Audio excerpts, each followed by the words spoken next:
St. Catharines, Ontario is a great place to live, but it might not be for you. And so today I'm going to give you reasons why you might not want to move to St. Catharines, Ontario. My name is Lisa Larson. I'm a local real estate agent and I love helping people find home. You can text, email, call if you have any questions about the area or if there's any way that I can help you with your move. I'm happy to help.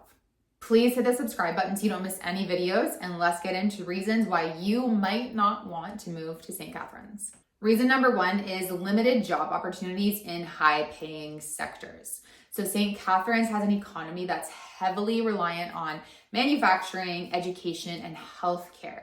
And so there is limited growth potential when it comes to other sectors such as technology, finance, and business services.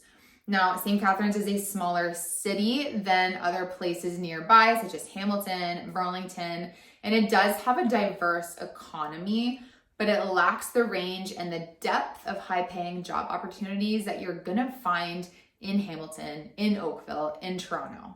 If you are working in a very specialized field, you might not find a place in St. Catharines to work. So that could mean that you would have to commute out. And if that's not something you're wanting to do, then St. Catharines might not be the place for you to live. Another reason you might not want to move to St. Catharines is winter weather conditions. So St. Catharines is in the Niagara region and it does experience a significant amount of winter weather that can be difficult for some people to acclimate to. There's an average snowfall of about 35 inches annually, and the city does see heavy snow and freezing temperatures from December to March. That can shift a little bit. Sometimes it starts in November. It can bleed into April a little bit. But a general rule of thumb is from December to March, you're gonna expect snowy, cold weather. St. Catharines is more mild than some other areas of Ontario. However, it's still going to experience snowstorms, icy weather, bitter, chilly winds. It's just a fact of the area.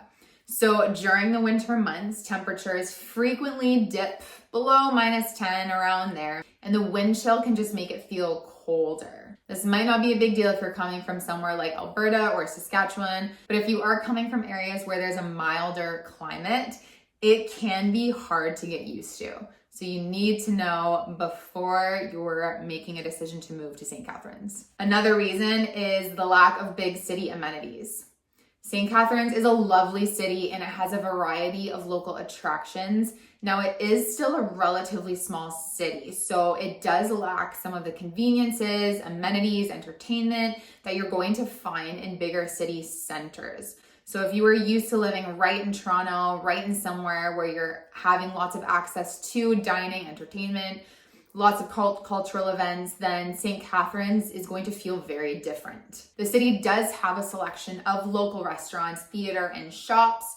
It definitely has those going on, but they're not going to be as diverse or as high end, or there's just not going to be as much variety as you're going to find in a major city. The downtown core of St. Catharines is undergoing some revitalization, some redevelopment, which it desperately needs. Now, there are some great places to eat down there, great places to go. The downtown area definitely still feels a lot smaller and a lot quieter than more urban cities. Another reason you may not want to move to St. Catharines, higher property taxes. So the real estate in St. Catharines is much more affordable than Burlington, Oakville, Toronto, even Hamilton. However, the city is known for having relatively high property taxes. The average property tax rate in St. Catharines as of 2024 is approximately 1.2 to 1.5% of the property's assessed value. So this can be quite significant for homeowners. So while property taxes are used to fund local services, including schools, parks, infrastructure, high rates in a city that already struggles with some economic challenges can just really feel like a disadvantage. There's also limited access to specialized healthcare services. So St. Catharines has a major hospital, St. Catharines General, but access to specialized services can be limited compared to larger urban centers. So for individuals needing specialized treatments, surgeries, or consultations with specialists, St. Catharines might not offer the breadth of services that you're going to find in Hamilton and Toronto. The hospital is very well equipped to handle emergency care and general medical services, but residents often have to travel to neighboring cities for more advanced or specialized medical treatment. And it is very important to note that, unfortunately, like much of Ontario, St. Catharines does have a family physician shortage. So if you are needing to get into a family doctor, it can be quite a wait. It's just an unfortunate reality right now in Ontario, and the shortage of healthcare professionals has been a growing concern. For those who rely on quick access to healthcare services might find this a drawback. Residents are using walk-in clinics to supplement, but the fact of the matter is that there is a doctor shortage, and so that's something you want to be very aware of. Another reason you may not want to move to St. Catharines is traffic congestion.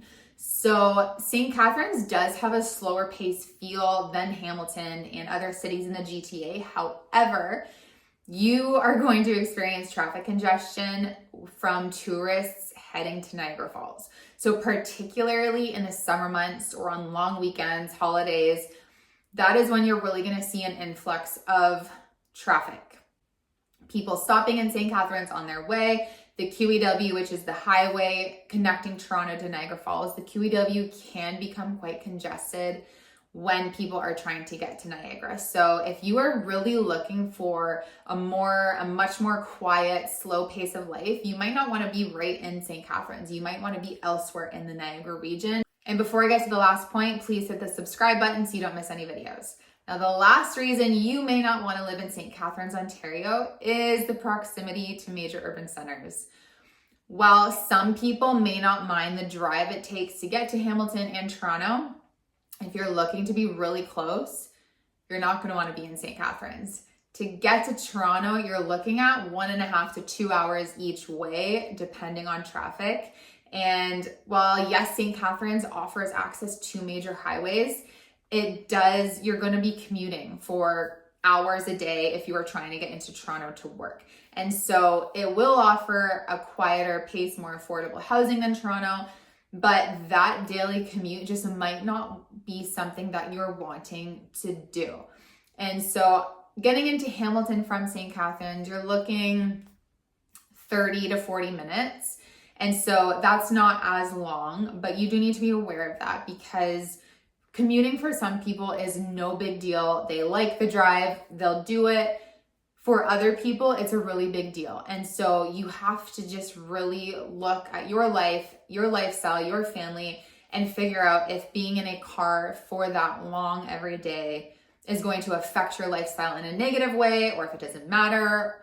You have to weigh that out, but you need to know and be prepared before you make that decision. So if you are looking at working in Hamilton, Burlington, Toronto, but living in St. Catharines, just really weigh out if the commute is something that you want to take on every day. I hope this helps and that you feel more informed before making your decision.